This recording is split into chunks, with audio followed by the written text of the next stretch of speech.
Okay, I'm going to go through how to download a Midi file from Noteflight and put it into GarageBand on your iPad. Okay, so let's have a look. All right, so there's my start of my piece of music. So you know the dog, that's my dog's name. Anyway, so I'm going to export it as a Midi file just to show you an example. So I go to the ladder here on the left, the menu, and see where score is. Even though I've ticked it, it's on Noteflight here. I do like showing you the menu in case it's not ticked.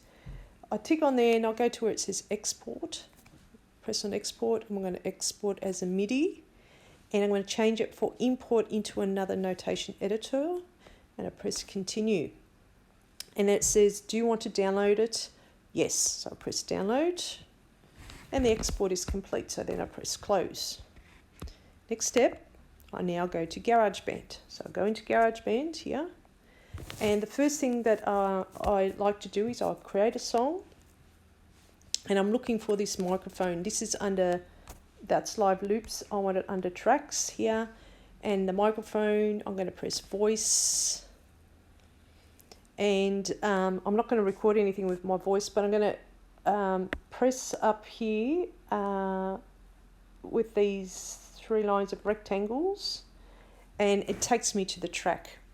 And then the thing that I like to do is we'll go to the Apple symbol here, or it's not Apple symbol, it's the loop symbol. And no, I'm not going to put a loop in there, but at the top here where it says files, I'll press on files.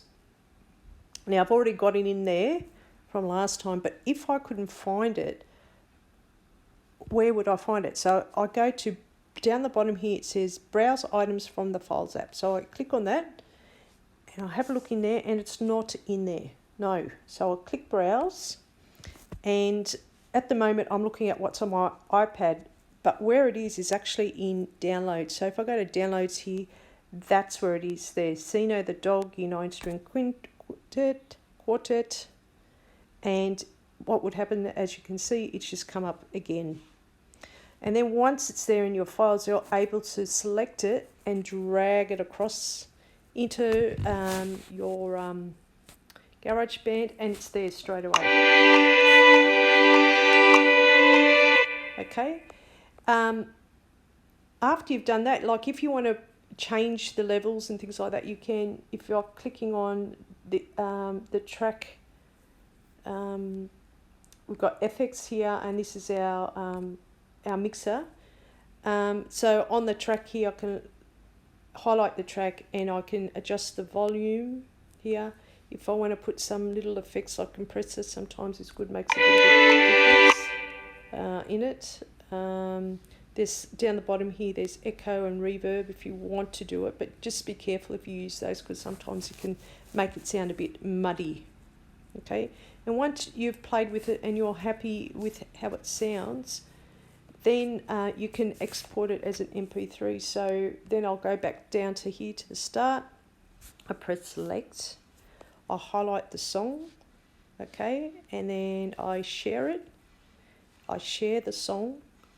We'll leave it on high quality, and I share. Then you can tell it where you want to share it to. If you want to put it up in your Google Drive, it's probably a good idea. Sometimes you can send them directly to, like if you're using a music app like SoundCloud, you could do that. But I think for us, we could just send it to our Google Drive, and then from there we've got it as a track. Okay, you can even put it into iTunes if you like, if you want to. Anyway, see how you go with it, and let us know how you go.